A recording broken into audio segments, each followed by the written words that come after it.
ఉన్న బంగారాన్ని విడిపించి ఆ రోజు ఆన్లైన్ రేటుకే మేము కొంటాం. Sharma gold company. ఆట ఏదైనా ఆడడం గొప్ప కాదు, అందరూ మెచ్చుకునేలా జట్టుకు అవసరమైన వేళ ఆడడం గొప్ప.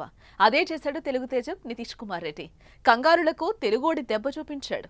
బోర్డర్ గవస్కర్ ట్రోఫీ 2025 4వ టెస్ట్ మ్యాచ్లో మొదటి సెంచరీ బాదాడు. ఇది ఆసామాషి ఆట కాదు, చరిత్రలో నిలిచిపోయే శతకం.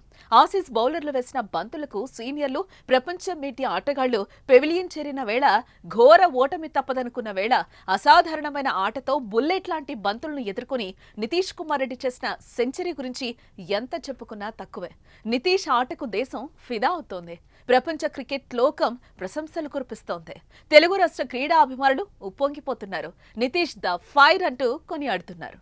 నితీష్ సెంచరీపై చంద్రబాబు ప్రశంసలు వ్యక్తం చేశారు. ఆస్ట్రేలియా లాంటి దిగ్గజ జట్టుపై తొలి సెంచరీ సాధించిన నితీష్ కుమార్ రెడ్డికి సీఎం చంద్రబాబు అభినందనలు తెలిపారు. టెస్ట్ మ్యాచ్లో ఈ ఘనత సాధించిన భారతీయ క్రికెటర్లలో మూడో అతిపెద్ద పిన్న వయస్కుడు నితీష్ కుమార్ కావడం మరింత సంతోషం కలిగిస్తోందన్నారు. భారత క్రికెట్ జట్టులో ఉండి దేశ కీర్తి ప్రతిష్టలను ఇనుమడింప చేయాలని మనస్ఫూర్తిగా కోరుకుంటున్నారని సీఎం అన్నారు. మంత్రి లోకేష్ సైతం ఆనందం వ్యక్తం చేశారు. నితీష్, మీ పట్ల మాకు గర్వంగా ఉంది. ముందుకు సాగండి. ప్రతి పరుగు మేం ప్రోత్సాహకరంగా ఉన్నాం. మీ ప్రయత్నానికి ప్రపంచవ్యాప్తంగా ఉన్న తెలుగు వారికి గొప్ప సంవత్సరాన్ని ముగించినందుకు ధన్యవాదాలు.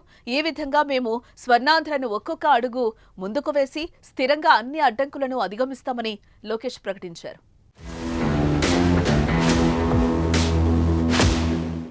నితీష్ సెంచరీకి ఏపీ సర్కార్ సైతం నజరానా ప్రకటించింది. ఆంధ్ర క్రికెట్ అసోసియేషన్ తరపున 25 లక్షల నగదు బహుమతి ప్రకటిస్తున్నట్టు ఏసీఏ అధ్యక్షుడు విజయవాడ ఎంపీ కేశినేని శివనాథ్ తెలిపారు. త్వరలోనే సీఎం చేతుల మీదుగా నగదు బహుమతిని అందిస్తామన్నారు.